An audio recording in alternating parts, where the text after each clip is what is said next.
Today we are exploring the vast concepts of space, time, and existence. This ancient world is fascinating because it differs radically from our modern scientific perspective. Every Buddhist or meditator should understand these concepts.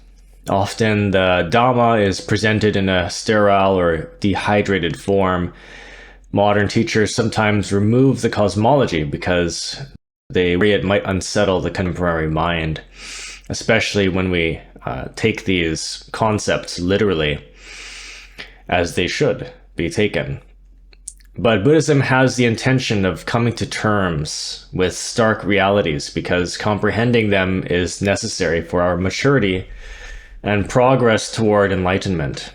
Today, even astrophysics discusses parallel universes. This makes the ancient Buddhist topic feel quite relevant and rich. Now, to truly enter this Buddhist universe, we must be willing to abandon certain Western educational and social structures. Many people today are hungry for a new mythos. Western culture has largely lost its traditional stories. Greek myths have faded away and Christian narratives are losing their cultural grip. People now are flocking to fictional worlds like Star Wars or Harry Potter and Lord of the Rings. It's a very perfect example, actually, of this deep hunger. People crave a rich tapestry of being and ideas of infinite space. This interest confirms a gut feeling that something more is happening in our reality. Pure logic and dried-out science offer a more flat, two-dimensional version of life. But we occasionally catch a glimpse of a deeper mystery out of the corner of our eye. Modern materialist philosophies fail to explain these moments. There is more in heaven and earth than is dreamt of in our current philosophies. Life can feel hollow without a sense of enchantment. When people deny the magical nature of the universe, they often check out through media or substances, just various sensations, ordinary things. Now, the people of the 5th century India possessed a unique gift for constructing a meaningful universe. We act more like archaeologists trying to rediscover their methods. They did not invent this cosmology overnight through sheer imagination. It was built over many centuries.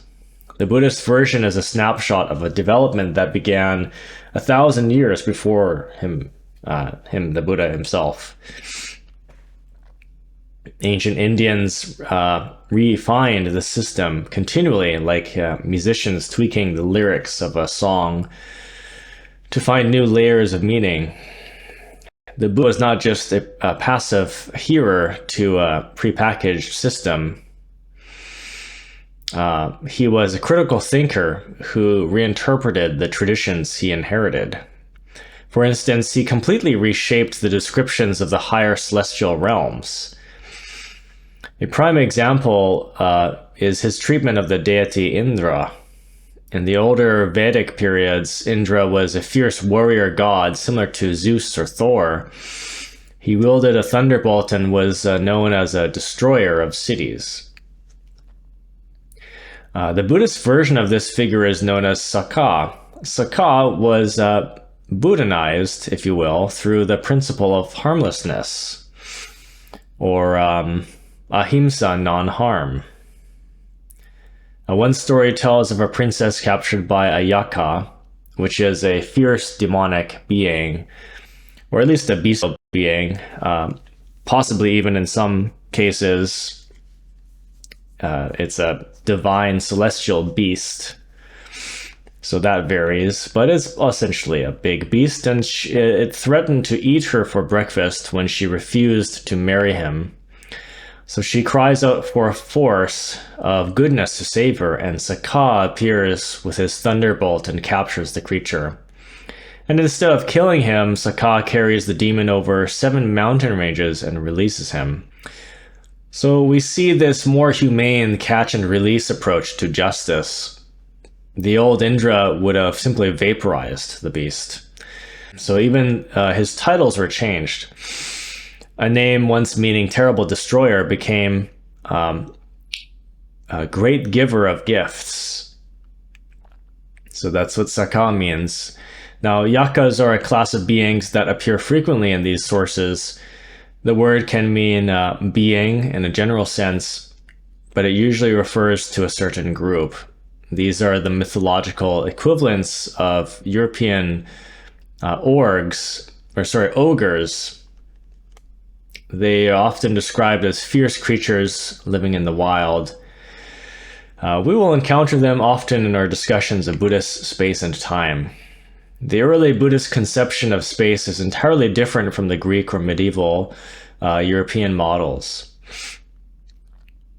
The central unit is the Chakrawala, or world system, and there are an infinite number of these systems. At the heart of each system stands a massive peak called Mount Sineru. In Sanskrit, it's known as Meru or Sumeru. This mountain is 84,000 yojanas high, and one yojana is approximately 15 kilometers. This means the mountain is taller than the distance between the Earth and the Moon. 7 ranges of smaller mountains surround Sineru. Each range is half the size of the one before it. And this actually makes a lot of sense in terms of dimensions, because we know that dimensions, if we look at the cosmic laws and the frequency bandwidths, each dimension, if we go higher, is a duplicate or double the frequency. Actually, no, lower. Every dimension, when we descend, looking at these dimensions, each one is double the octave and double the frequency of the previous one. Very much like these mountains in this cosmic world system. And a belt of ocean sits between each range. A much wider ocean, however, exists outside the entire complex. There is a massive wall that encloses the whole system, and 4 islands are located in this outer ocean at the cardinal points. Humanity lives on the southern island called Jambudvipa. We specifically occupy only the southern half of that island as well, and Jambudvipa corresponds to the known world of ancient India. It's described as a triangular shape because the Indian subcontinent itself is triangular. That's probably where they got the idea. And while the details differ, the spirit of this model is closer to modern science than the old European views. The medieval European model placed Earth at the center of a finite universe.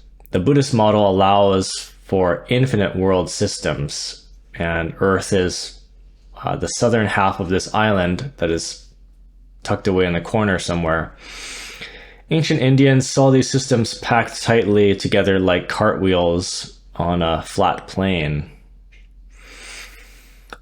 Each of these worlds is inhabited and teeming with life. In the 19th century, scientists would have dismissed the idea of infinite inhabited worlds as ridiculous. But today, modern astrophysicists suggest the probability of extraterrestrial life being very high. I mean, really, the documents have been being released nowadays, haven't they, for the past number of months or year or so, these declassified or disclosed CIA and different kinds of government documents on extraterrestrials, but also dimensions too. We've known about those for a long time, dimensional theory. So we are essentially converging back toward these ancient intuitions. We are moving away from the egocentric idea that humans are the center of the universe. We are realizing that we inhabit one small neighborhood in a very vast and crowded ocean of existence. And in the early Buddhist vision,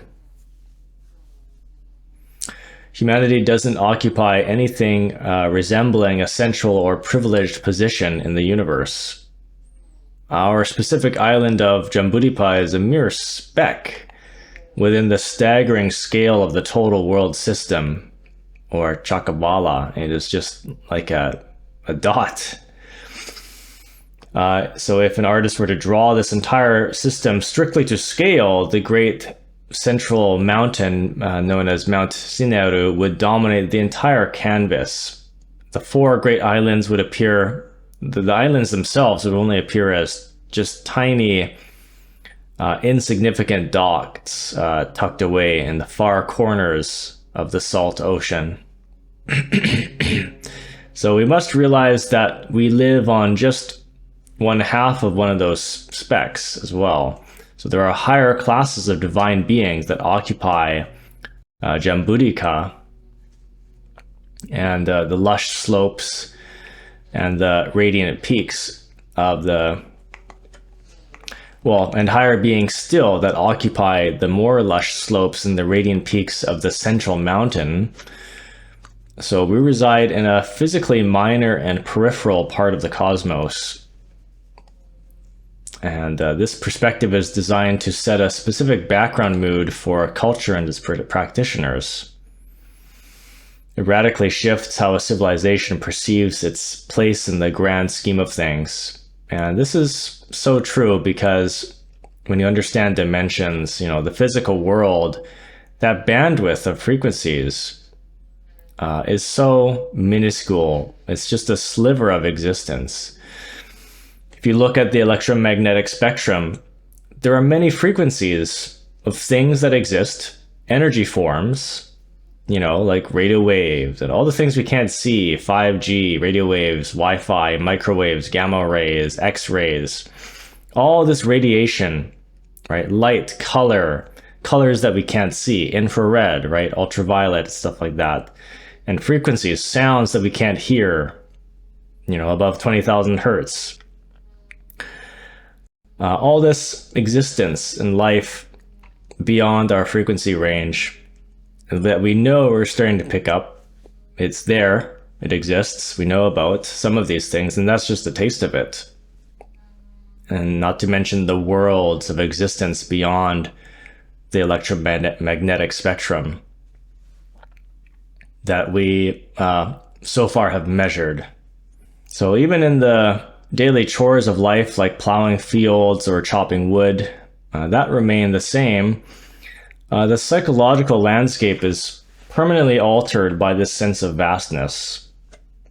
Now, time is another area where ancient Indian thought offers a mind-disturbing departure from Western tradition. Pre-modern Europeans largely operated under the belief that the whole world was only about 6,000 years old. So in sharp contrast, the Buddha spoke of eons known as kappas. And in Hinduism, you may have heard the term kalpa. And these are immense, inconceivable spans of time that can't easily be measured in standard human years. So this vision extends infinitely into the distant past and the unending future. So individual world systems have finite lifespans, but the universe as a whole continues in a state of perpetual flux. And as old systems are eventually destroyed, new ones arise to take their place in an eternal cycle of cosmic birth and death. Contemporary astrophysicists, or physics itself, currently debates whether there is an infinite series of sequential universes or just one solitary Big Bang. In the Buddhist model, the specific force that generates a new universe is the collective karma of beings from the previous system. If beings are not fully enlightened, they still possess outstanding karma that necessitates future rebirth. There's no physical place for them to appear unless a new universe is generated to facilitate their existence. This concept effectively hooks the material world into a moral and intentional universe. It suggests that the meaning and actions found in life are the primary features of reality itself. The physical world is simply the frame or the stage provided that where meaning can unfold. When we turn our attention to the concept of being, we encounter multiple layers of consciousness and existence. These descriptions are so rich and varied that they make modern views of life seem absolutely deprived by comparison. One broad way to classify these beings is through three distinct planes of existence. And these are the planes of sense desire, the plane of form, and the plane of the formless. The plane of sensual desire, or kamaloka, is the most diverse and complex level of the universe. It includes human beings, animals, beings in hell, hungry ghosts, and the lower celestial gods known as devas. So beings at this level relate to the universe primarily through the five physical senses. So this is basically a world of form, but not just physical. It is the entire form and sensual sphere. There's a lot of astral involved in this, a lot of the astral worlds, the astral duplicates of the physical world. And their thoughts, motivations, and desires center entirely around the input of the senses, of sight, smell, sound, taste, and touch. This level is also the furthest away from liberation because it's caught in so many layers of sensory distraction. So more advanced beings in this cosmos possess the ability to control their shape and form. They appear in various guises that are understandable to those they visit. It's much like a brilliant scientist presenting complicated ideas to a class of young children.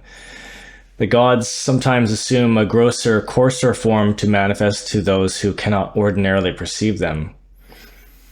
This allows for interactions with a multitude of creatures dwelling on Earth. And Mount Sineru, such as the Nagas, dragon-like serpent beings. The Yakas, the fierce ogre-like creatures. And if a modern person were to witness a Sasquatch or Yeti, it would likely be a manifestation of a Yaka. In traditional art, they are often depicted with ferocious dog-like faces and large canine teeth. Then there are also the Kinaras, curious forest-dwelling creatures, whose name literally asks the question, is it human? They're similar to the harmless fairies, pixies, and gnomes, but rather than the noble elves, so they're more like the sprites and all these elementals in the Western occultism. They pair with each other for life. Their love is so deep, in fact, that they pine away if separated from their partner. In this realistic and uninhibited cosmology, there are also the Kumbhandas, these minor deities characterized by enormous testicles, which they use as a seat or carry over their shoulders when they move. I mean, they have to. It's too big for them. Now, while early 20th century scholars occasionally censored these details, the ancient vision remains a realistic and sometimes a body reflection of life, free from squeamishness. The bird realm is dominated by the Supanas, these gigantic birds with wingspans stretching hundreds of miles. They're powerful enough to trigger hurricanes with a single flap of their wings. They are the eternal rivals of the Nagas, upon whom they feed. This cosmic rivalry is mirrored in our animal realm by the struggle between birds and snakes, or the eagle and the cobra. While a modern Westerner might view these as mere stories or myths, the Buddhist perspective suggests that these animals may be lesser versions of those higher beings, carrying their ancient wars into the physical world. The ocean also contains immense life.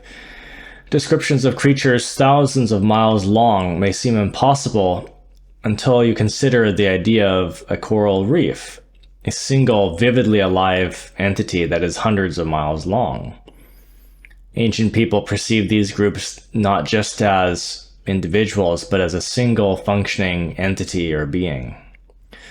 So reclaiming this view of the world as a living, peopled garden rather than a dead, mechanical machine can heal our modern sense of alienation and loneliness.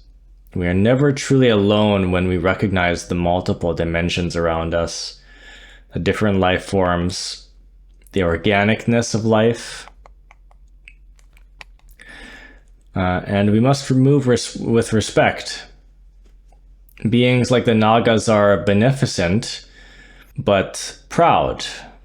If offended, they can become quite destructive. As we move higher up Mount Sineru, we leave the earthly realms behind and enter the Tavatimsa. The second major level is the realm of form, or the Rupa Loka. This realm is home to the Brahma gods, who represent a much higher level of existence than the standard devas. These beings have physical bodies, but they have completely transcended the pole of sensuality. They're not divided into genders because the biological needs of male and female don't exist there. They don't consume physical food like we do. Instead, they feed on internally cultivated bliss and radiant energy. They're largely self-contained and exist in a state of high vibration. However, they're still subject to certain subtle defilements of the mind and conditions. They may still experience pride or a lingering attachment to their own existence. They might feel a sense of superiority because of their higher station in the hierarchical structure of being and evolution.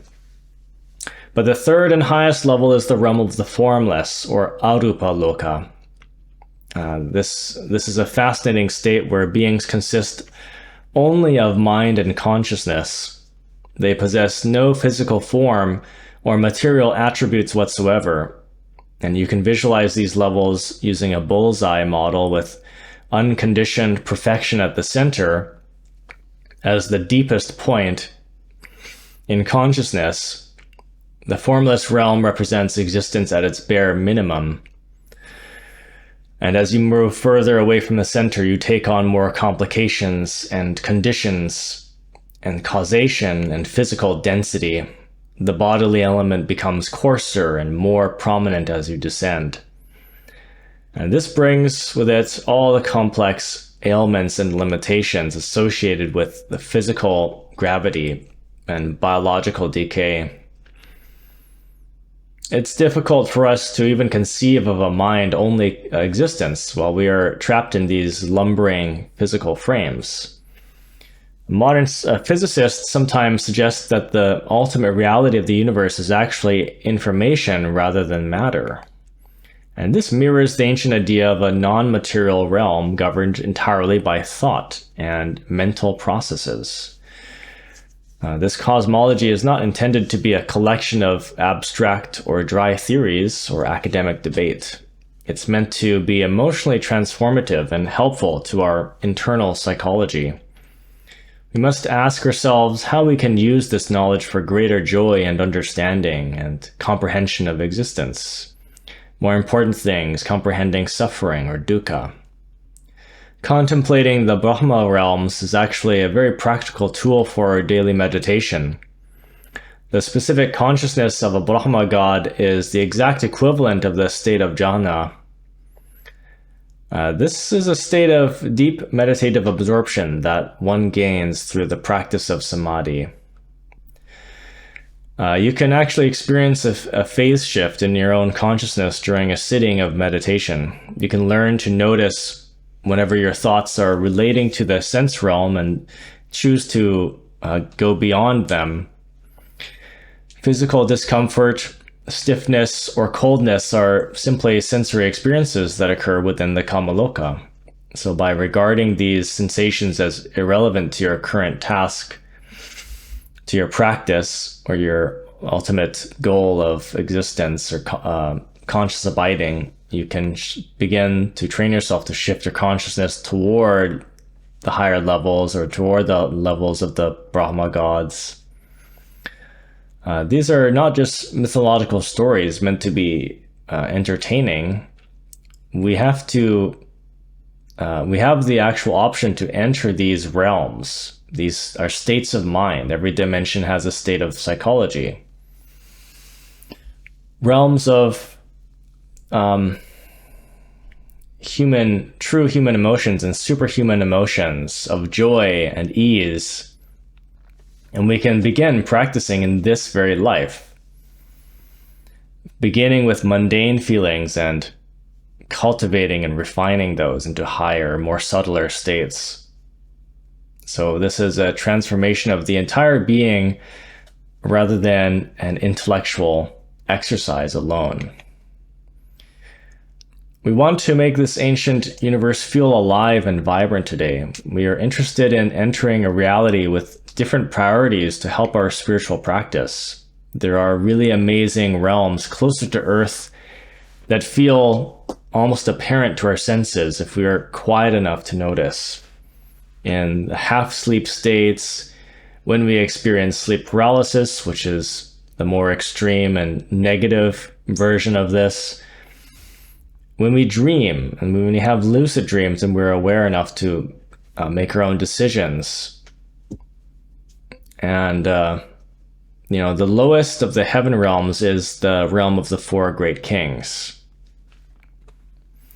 So continuing on with this description of these dimensions, this is the first of the 6 heavens characterized by sensual desire. It's located halfway up the slopes of the mighty Mount Sineru. The 4 kings serve as the guardians and lords of the 4 cardinal directions of our world system. They're known as the Tarata. Let me say that more clearly. Datarata in the east, Viruhaka in the south, Virupaka in the west, and Vasavana or Vesavana in the north. They serve the king of the gods who lives on the very peak of the mountain. They also face toward the earth and oversee many of the lesser classes of beings. Their realm includes diverse creatures like the yakas and the nagas, the supanas, and the kinnaras. These kings usually have human-like forms, but they are described as being incredibly large in their natural state. They're said to be 10 kilometers in size when they are in their own celestial home. However, they always manifest in smaller and more relatable forms when they interact with human beings in historical stories. The yakas are a class of beings that appear frequently throughout the Buddhist scriptures. The term can sometimes be used generally to mean any being, as I mentioned. Beyond the realm of the 4 kings, the universe expands into even higher heavens of the sense realm. So still among the sensual heavens of senses and form. So above the 4 great kings lies the heaven of the 33, or the Tavatimsa. This is located on the flat summit of Sineru itself. It's presided over Sakha, and this heaven serves as a hub for the gods and is often visited by the Buddha in various legends. And above the mountain peak, the heavens are no longer tied to the physical geography of the world, or of the world system, I mean. They float in space above the mountain like vast celestial cities. These include the Yama heaven, the Tusita heaven, where future Buddhas reside, the Nimararati heaven, and the Paranimitta Vasavati heaven.